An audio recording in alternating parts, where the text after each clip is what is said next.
I'm Robert Back, here today with Moondog music recording artist Chris Antonik, here to discuss his latest album, Morningstar, coming to you August 5th. Chris, how's it going today? Hey, Robert. How's it going? I see you're back at Canterbury. Yeah, they were very kind to let me back in here to do a little piece. What was it like recording on that vintage Neve console you got behind you? Oh, it's pretty wild. This is, for those of you that don't know, this is Canterbury Studios in Toronto, Canada, and this is a 1976 Neve console, and it just sounds incredible. And I'm not a technical expert by any stretch, but I just know they know what they're doing, and this is quite a machine.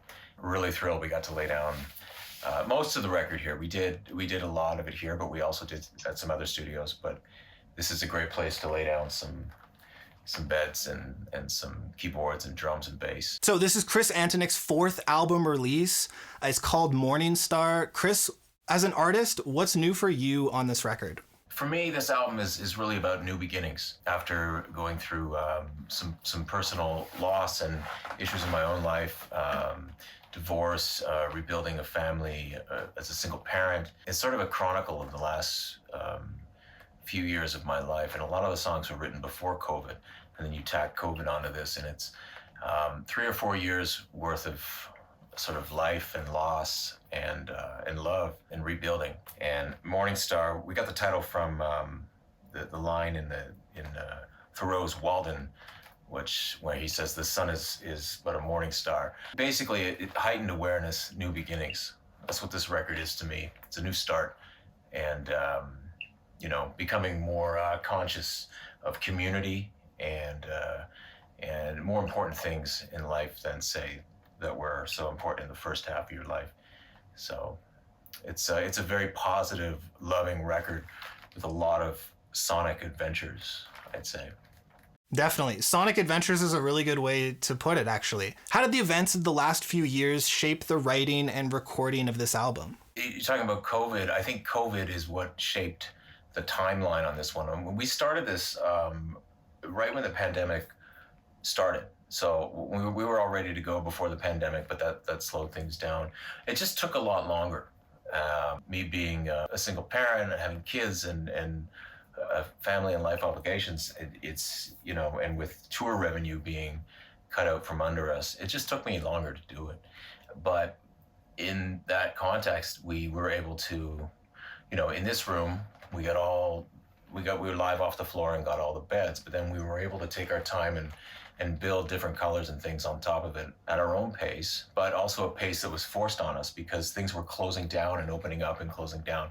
So it just took a lot longer, and all the stress of the last couple years that we all experienced really, really made it a challenging experience. But we persevered, and we kept thinking about the end and just wanted to create something that I think when we bring this out in the summer will be something that hopefully everybody can feel good about listening to and relate to, because it's about community, it's about reconnecting, and it's about new beginnings. This one took a bit longer, but I'm grateful for what we were able to do in that time. Many of your songs feature a full instrumentation. You've got horns, you've got winds, you've got choirs and percussion. How do you build all of that into an arrangement? And did you have a vision for what it would all look like from the beginning? I started with some frameworks, and then I brought it to my co-producer, incredibly talented Derek Downham, who's a Juno-winning Canadian producer. He's incredibly visionary and imaginative and creative. And I brought the songs to him, and he added some incredible tweaks and brought in so many great ideas. And without him, I don't think we would have had the sound that we do on a lot of these. He made some incredible suggestions that brought out the life in these songs. I'm very grateful for what he did. And then, of course, being co-producers, we worked together, and our visions didn't always align, but the end result sometimes of that is really nice, because you get a mixture of two things that weren't necessarily going to be together in the first place. So adding horns, or adding, for example, on the song Trust in Me, where you've got Allison, my partner, and also a jazz saxophone player, putting down a soprano sax in the middle of that. That was an idea that came out of, that came late in the game. A lot of it was in the moment, and a lot of them were sort of general sketches that I had at the beginning as well. So you never really know where it's going to end up. But you had some extra time throughout COVID to kind of work out those ideas to get them all in there? We did. It was too much time. I mean, it shouldn't take that long, but it did. So we had the extra time, and we got to think about different ideas. At some point you got to just get it done. So there's a couple songs like track 4, Trust in Me, that feature a drum machine instead of a live drummer. Did the drum machine change your approach to playing the guitar or the way that you normally compose? I mean, being a blues player, there's certain rules and things that you're used to, and touchstones that you go to for riffs and scales and stylistic approaches, and those are always there for you. But growing up was a big hip hop fan, and I think that the beats on a lot of the hip hop of that era stuck with me and influenced how I deliver my blues guitar playing. And then when you look at what records the hip hop artists in that era were sampling, they're blues records from the 60s. So there's this interesting sort of loop. So yes, I've always wanted to have an electronic sort of hip hop beat where I could deliver a certain style and then jump right into a 12-bar shuffle over there that's, for the more traditional. So it's just different tastes. Like I would get bored just doing 12-bar all the time, and I think that it's definitely not what I signed up for. I like to push things and try different things. So respectful of tradition, but adventurous and blending things together. I think that's the thing about doing the record under COVID. Yeah, it was immensely stressful and it was extraordinary circumstances, but you had this space you had this laboratory, where you could try all these things. And not everybody makes records like this. A lot of people go into a studio and do it off the floor in a week, and that's great. I do the beds with the band, and we get that all in a week or a few days. But then beyond that, there's this sort of painting exercise that, it's a studio project, and we had that opportunity to try all sorts of fun stuff. And it's a different approach for sure, but it's not unlike certain artists throughout rock and pop history. It's another approach. How does that crafting approach work for you for something like a guitar solo? I do the guitar solos last. We get everything down, and then we, a few of the solos I did with the band and live off the floor, but some of them, because of when we started here, there was just so much stress with COVID that I didn't know if things were going to stay open. I'm worried about a virus, let alone what tempo things are going to end up when we listen to playback. I was more worried about getting things in pieces as I could get them, and making sure that when we were there, we were focused just on those moments. We got some awesome stuff down, and then I just saved the leads. I saved the leads because I'm a guitarist first and foremost, but those aren't the most important things in this process. But when I get to them, I want them to be special. I think about them a bit, but I'll go in and I'll lay down several takes for a solo for one tune, and I'll just pick the best one. I like to try a bunch to see what comes out. And then often it's one of the first few on the run that's the one. It's odd how that works, right? Yeah. I think that everybody on this project that was with me, I think they appreciate the work, but I mean, I can definitely overthink things. There's no doubt. Especially when it's all at your fingertips with Pro Tools, it's so easy to overcook or do too much. We definitely be weary of that. I mean, we try and get as much raw live energy as possible, but when appropriate, studio tricks.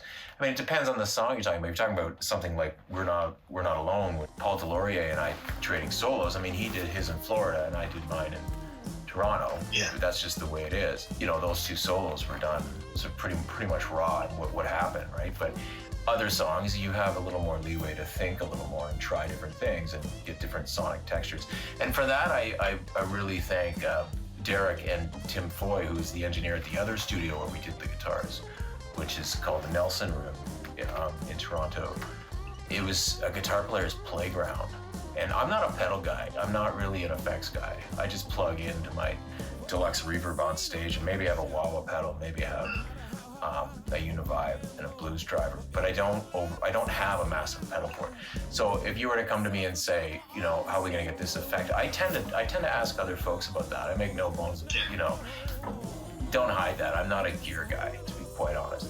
I just like to play, but when I have a sound in my head, I like to ask somebody else how we're going to get that. Then when we get it, it's really sweet, and it's fun. So track 7, The Greatest of the Americans, what does this song mean to you? This is a tune. I wrote this during, I think, during the height of the Trump era, when I sort of noticed that, you know, Canada and the U.S., the relationship wasn't as strong as it was over the years and throughout history, and I was saddened by that. And so it's just a lament about the state of Canada-U.S. relations. And Henry Lees and Henry's one of my longtime songwriting partners, we hatched this idea of, well, let's draw a parallel between what's going on, and let's say a couple that, someone from Buffalo and someone from Toronto, a cross-border relationship that's gone south. So we couched it in those terms. Lyrically, that was the story. I guess it's a kind of like a political or international affairs kind of tune on a blues album, which is kind of interesting, I guess. Sonically, this thing went all over the place. I started with some pretty strange chords, and I wanted to try and create something that you would have maybe heard in the late 80s on, say, a Peter Gabriel or Daniel Lanois or Robbie Robertson or Dire Straits, or a late 80s Clapton kind of moody kind of thing. Always been fascinated with that late 80s rock, middle of the road rock radio sound with synth and all those kinds of things. So presented the idea to my producer Derek, and he came up with this incredible beat that is a mixture of electronic and real drums. And he really spent some time crafting that beat, and it just hooks you right in. And then we added a whole bunch of stuff. My partner Allison put down some saxophone. Wicked sax on that one. There was a couple in there. Trust in Me, was that the other one in the middle? You mentioned there was soprano sax. That solo and the other one in Greatest of the Americans hit me like the spectacular. Do you want to speak about how you blended the guitar tone with the saxophone and how you guys work together? Because there's a lot of call and response between you two. I don't know if I told you this, but Allison is actually Corey Hart's saxophone player. She was in his touring band, so all the Never Surrender and all that stuff. So she's got that 80s sax thing down, in addition to the jazz stuff that she's known for. Hi honey, can you please help me with this song? Can you please lay down your incredible saxophone? So it was really just just asking her sort of casually, and of course she just lays it down and sends it to me. It was amazing. I don't know how to play saxophone. I just asked her to do it, and she did it in a couple takes, sent me 2 versions, and they're just incredible. And I'm like, which one do you like? And she's like, that one. Okay, well then I'm using that one. Like, I don't know, So trusting the expertise of others. Yeah, it was spectacular. Yeah. Yeah, she's just incredible. Yeah. So how do we get the balance? Having spent so much time together, I was practicing that one a lot around her and going over so she had an idea of what was going on before laying anything down. So it's very handy to have Allison not only arrange the horn section, but she also provided some pretty cool coaching on vocals. Having been out of practice as soon as COVID hit and not having as much stage time, she really helped me and Derek really pushed me to get certain things under control before going into the booth. It takes a village, right? You gotta have, I just play the guitar, man. I've always been a film buff, and I've always, growing up, I always wanted to be a filmmaker. And it wasn't until my late teens or college, university days where I heard Clapton, B.B. King, and Buddy Guy for the first time, and I was like, no, that's what I want to do. But the idea of putting an epic, cohesive narrative together amidst all these other musical elements, and to be able to bend strings and tell stories with my guitar, it's really rewarding, especially now that we're getting ready to release it. And I'm really proud of it, and I'm really happy we took all this time to get it right. I think you're gonna really like it. I hope you like it. If not, it's okay, because I love it, and I love listening to it in my car. So it's a good thing. Chris's single, Waves of Stone, is out June 3rd. Waves of Stone, that's a pretty interesting title. Chris, what is this song about? Waves of Stone, the title refers to miscommunication and non-communication, silence that I experienced in the final weeks of a relationship. And it's just about how we hold things in and don't necessarily convey them along the way, and all of a sudden things blow up and we say everything at once, and it It's about the price of not talking, essentially. Waves of stone were what I felt coming back at me. Basically, waves of nothing, waves of a wall. The price of not talking to each other when you should be. And that can apply everywhere. For me, it was about a relationship and a really bad breakup.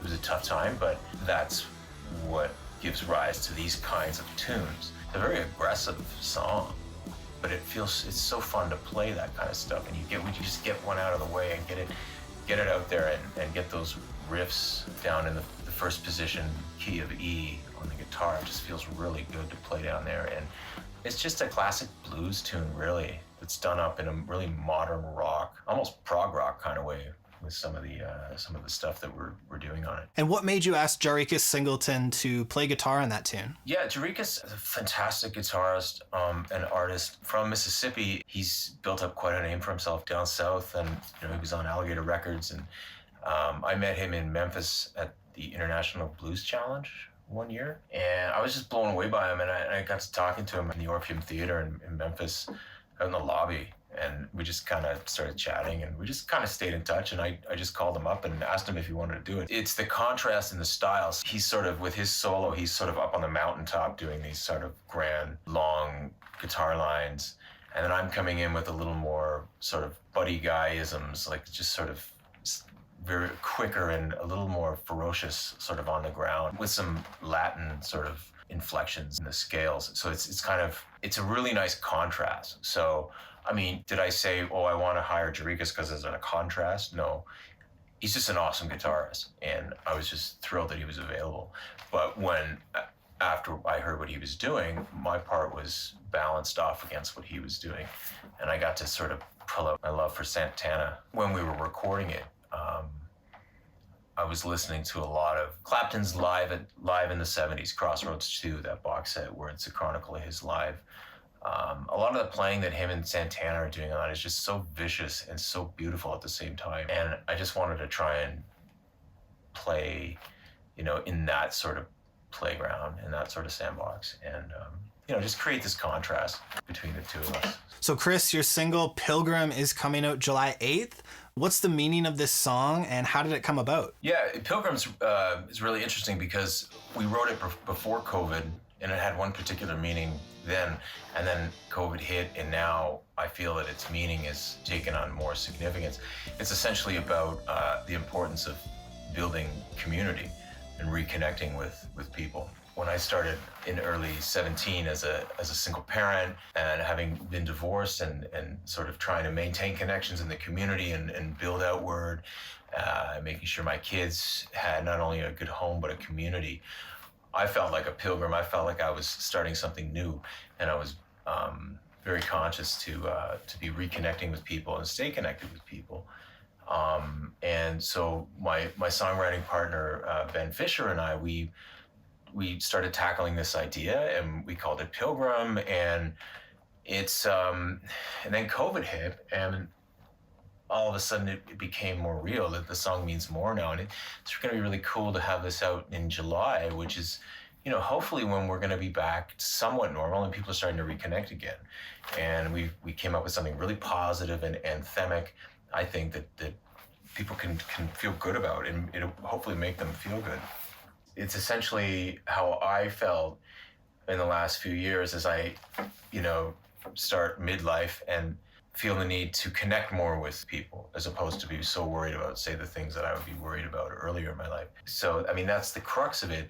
Musically, it is, it's a kind of a hybrid between a really big Keith Richards-y riff, a nice Telecaster through a really nasty amp, mixed with some sort of late 80s Clapton sensibilities. Like the Journeyman album by Clapton is a big influence of mine, and I always wanted to try some sort of commercial rock tune that had synthesizers on it, that had that sort of Journeyman feel, that sort of late 80s vibe.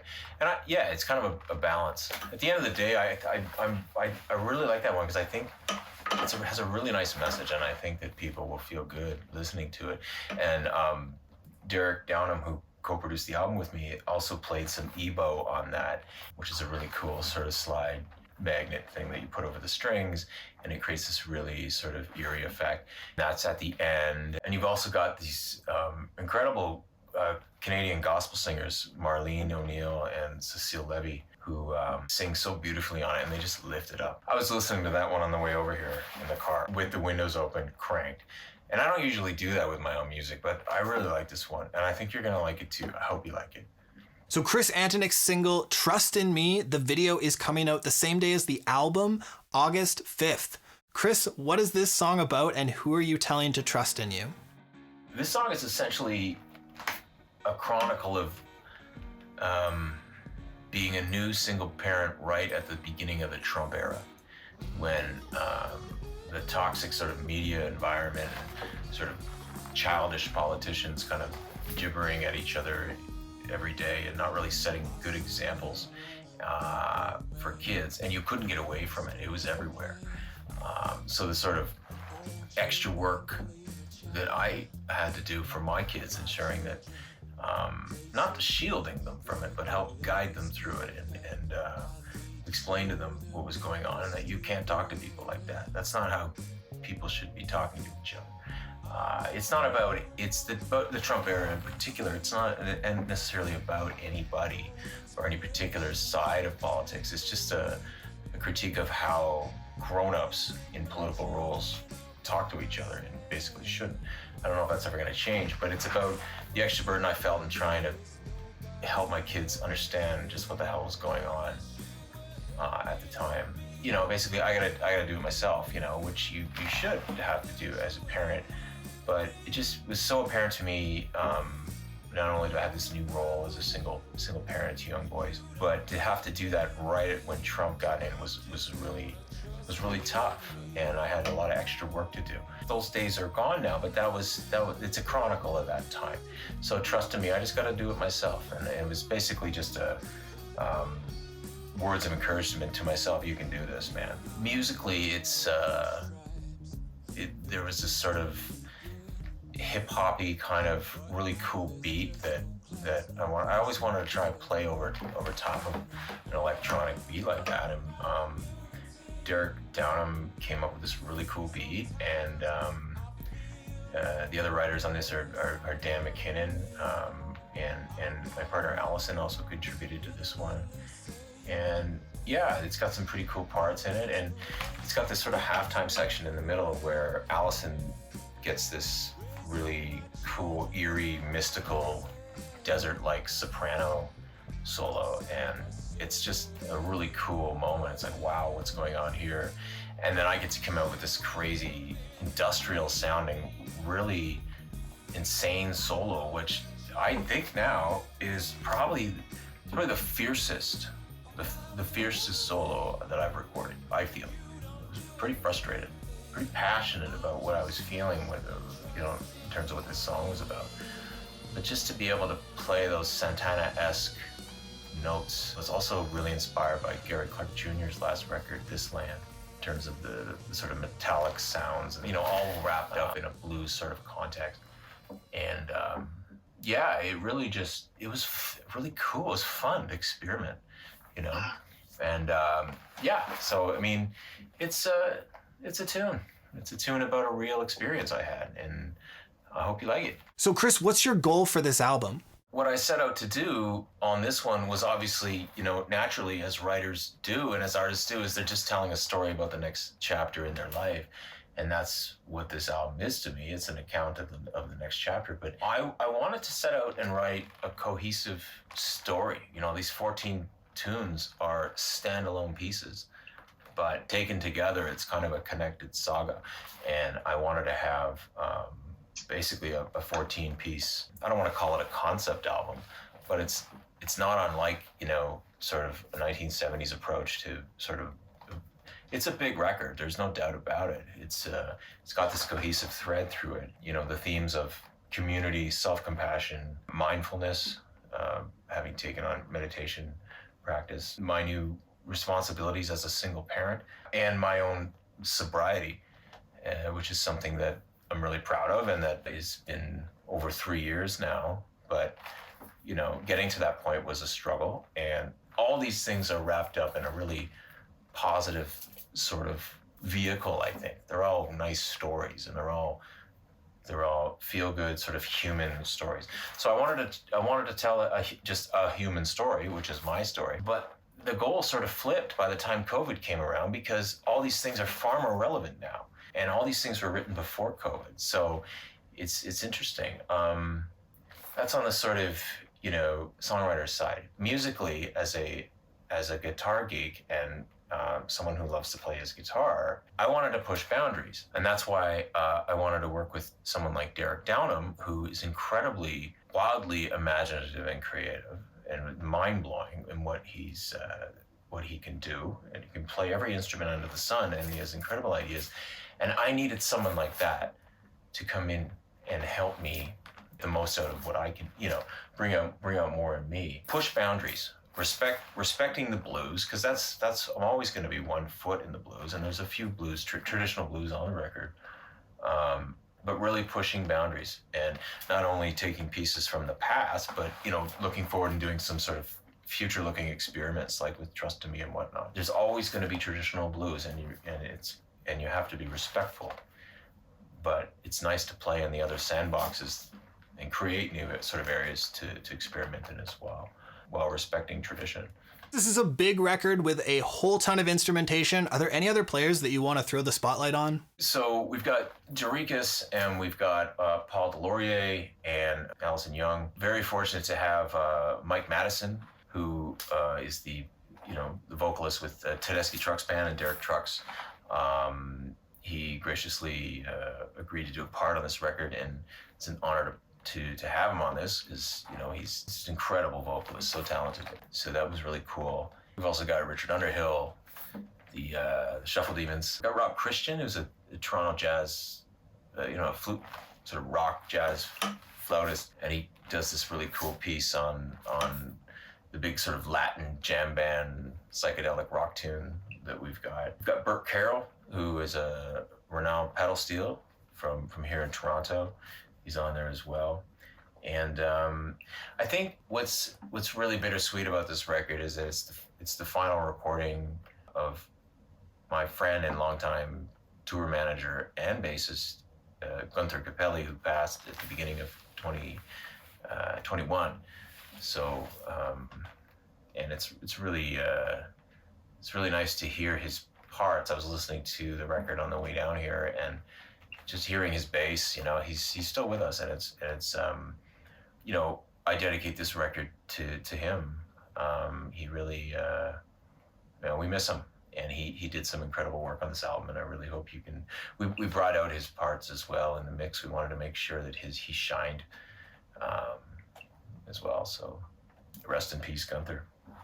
So, Chris, who's in your main band for this record? On this one, we have we got a bit of an assorted cast. Derek Downham played drums on most of the tracks. Riley O'Connor, the drummer from my touring band, also plays on a few of them. Alan Zmaitis plays keyboards on a few tunes. He is in my touring band as well.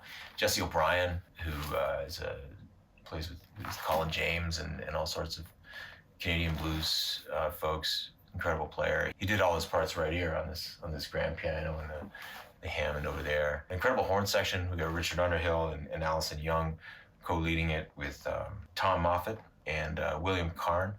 Some incredible horn players. And yeah, it's and plus all the other folks we've talked about before. At the end of the day, it's a team effort. I go back to the sort of filmmaker analogy. I can only do so much. Bending strings and writing songs is fundamental, and that's what I do. But when I get in a place like this, or when I start on a project, I just want to take it to this kind of epic level. It can drive people nuts. It's a bit much sometimes, I think. But I think that it's worth it at the end, because you get a piece that you're really happy with. I think the next record I do is going to be like an acoustic album that takes me a few days to do, or a live album, because I gotta say, I just want to get back on the stage, and I'm really, really looking forward to getting out there this summer and playing again. This COVID thing has been really hard. We're moving on, and I'm really looking forward to getting this record out there. All right, Chris, thank you so much for taking the time to sit down with me today. All right. To check out Chris Antonik's newest release, Morningstar, coming August 5th, follow Chris and Moondog Music on Bandcamp. Here you'll find access to pre-release purchases, tour dates, and new material. Thanks for watching.